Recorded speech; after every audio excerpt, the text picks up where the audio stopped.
আসসালামু আলাইকুম। আশা করছি সবাই ভালো আছেন।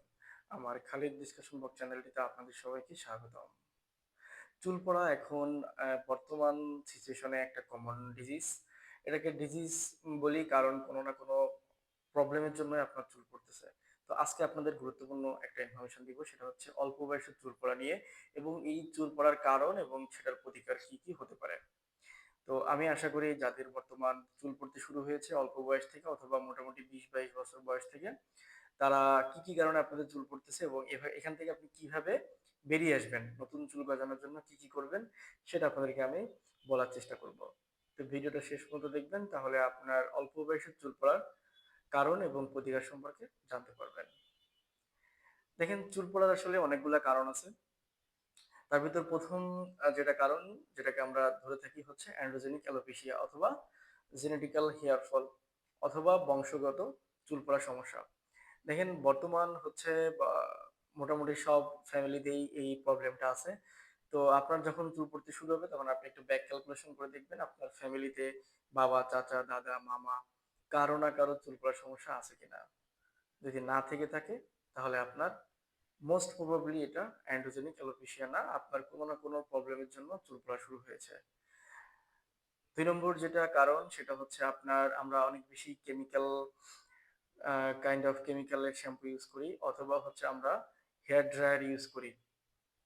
তো কেমিক্যাল শ্যাম্পু ইউজ করার ফলে এই কেমিক্যাল গুলো আমাদের চুলের গোড়া আস্তে অনেক বেশি থিন করে দেয়।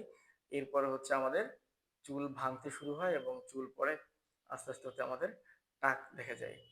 এরপর যেটা হচ্ছে আমরা অনেক জেল ইউজ করি, অনেক টাইপের কেমিক্যাল জেল। তো এই জেলগুলা আপনি শুরুতে ইউজ করলেই যে আপনার চুল পড়বে এমন না, বাট এটা লং টার্ম একটা ইফেক্ট আছে। আস্তে আপনার চুলগুলা পড়তে শুরু হবে। এরপর আমরা সেলুনে যখন যাই তখন বিভিন্ন টাইপের হেয়ার স্টাইল করি। বিভিন্ন টাইপের হেয়ার স্টাইল করার সময় সেলুনের যে ব্যক্তি থাকে উনি আমাদের অনেক টাইপের কেমিক্যাল ইউজ করে আমাদের হেয়ারে। এই কেমিক্যাল ইউজ করার ফলে আস্তে হচ্ছে আমাদের চুল থিন হয়ে যায় এবং চুল পড়ে। তারপর আমরা যেটা করি আমরা যারা বাহিরে কাজ করি ধুলাবালি এগুলা আমাদের চুলের গোড়ায় ডিপোজিট হতে যেহেতু অনেকে হচ্ছে আপনার ঠিকঠাক মতো চুলের কেয়ার নেন না। তো এই চুলের গোড়ায় ধুলাবালি পড়তে আপনার চুলের গোড়ায় ড্যান্ড্রফ অথবা খুশকি শুরু হয়। এই খুশকি থেকে হচ্ছে আপনার হেয়ার গুলা ঠিকঠাক মতো আর নিউট্রিশনস পায় না। আস্তে আপনার হেয়ার ফল শুরু হয়। এরপর একটা গুরুত্বপূর্ণ পয়েন্ট সেটা হচ্ছে আপনার ডিএইচটি ডাইহাইড্রোটেস্টোস্টেরন হরমোন। এই হরমোনের পরিমাণ আমাদের বডিতে অনেক বেশি যখন বেড়ে যায় তখন হচ্ছে আমাদের যে ভেইন গুলো আছে ভেইন গুলাতে হেয়ার সার্কুলেশনটা ব্লাড সার্কুলেশনটা কমে যায়। এই ব্লাড সার্কুলেশনটা যখন কমে যায় তখন আমাদের হেয়ার ফলিকল গুলা ঠিকঠাক মতো নিউট্রিশনস পায় না। এই নিউট্রিশনস না পাওয়ার ফলে যেটা হয় আমাদের হেয়ার গুলো আস্তে উইক হয়ে যায় এবং চুল পড়তে শুরু হয়। এরপর আমরা যারা অনেকে আমার যে প্রবলেমটা হয়েছিল সেটা আপনাদেরকে বলি। যখন হচ্ছে টাইফয়েড ফিভার হয়েছিল। টাইফয়েড ফিভার হওয়ার সময়ই আমি আমার অনেক ভিডিওতে আপনাদেরকে এটা বলেছি। টাইফয়েড ফিভার হওয়ার ৩ থেকে ৪ মাস পর হচ্ছে আমার সাডেনলি খুব হেয়ার ফল হতে শুরু হয়। কারণ ওই টাইমে আমার হেয়ার এর যে নিউট্রিশনস গুলো দরকার ছিল তখন এটা পাচ্ছিল না। ইভেন অনেকেই আমাকে বলেছিল যে টাইফয়েড হলে কোনো না একটা কোনো অর্গান ড্যামেজ হয়। আমার যেটা হয়েছিল হেয়ার ফল হয়েছিল। তখন আমি এটা খুব একটা কেয়ার করি নাই। আস্তে আমি এটা নিয়ে এখন সাফার করেছি।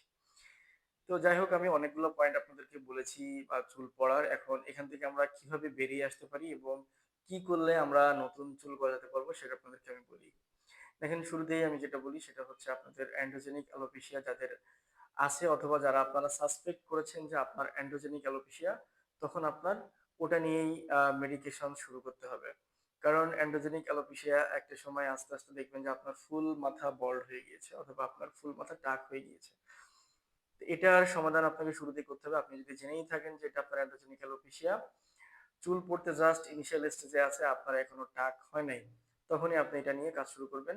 লাইক আপনি আ কিছু মেডিসিনস শুরু করবেন। যেমন হচ্ছে ফিনিস্টেরয়েডটা আপনি খেতে পারেন 1 মিলিগ্রাম। আ ১ দিন পর খেতে পারেন। আমি যেটা এখন ১ দিন পর খাই অথবা প্রতিদিনের শুরুতে খেতে পারেন, পরে যেয়ে গ্যাপ দিয়ে খেতে পারেন।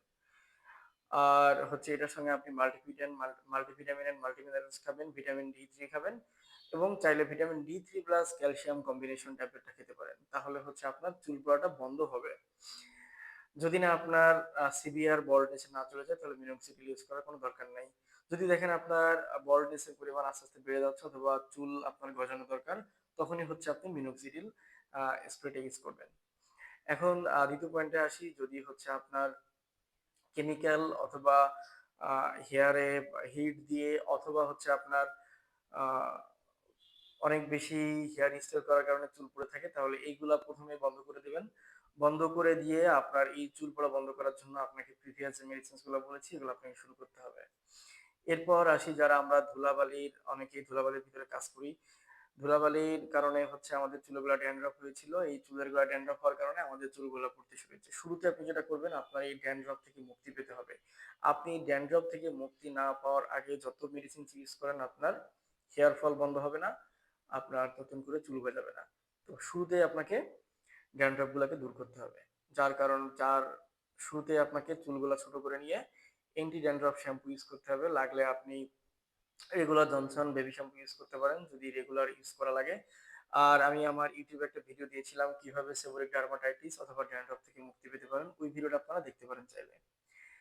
এরপর যাদের ডাইহাইড্রোটেস্টোস্টেরনের প্রবলেম আছে, ডিএইচটি ইনক্রিজ এর জন্য চুল পড়তেছে, তারা হচ্ছে সমাধান সেটা হচ্ছে ভাজি পোড়া, জাঙ্ক ফুড, অয়েলি ফুড, বাইরের খাবার একটু কম খাবেন। খাবেন না, না খাওয়াটাই উচিত। অ্যালকোহল থেকে দূরে থাকবেন। স্মোকিং করবেন না। না করে আপনার হচ্ছে এই ডিএইচটি ব্লকার যে মেডিসিন আছে আমাদের ফিনিস্টেরয়েড 1 মিলিগ্রাম, ফিনিস্টেরয়েড 1 মিলিগ্রামটা খেতে শুরু করবেন। সঙ্গে আপনার এই নিউট্রিশনস ডেফিসিয়েন্সি বুস্ট আপ করার জন্য মাল্টিভিটামিন এন্ড মাল্টিমিনারেলস, ভিটামিন ডি3, ক্যালসিয়াম এগুলো খাবেন।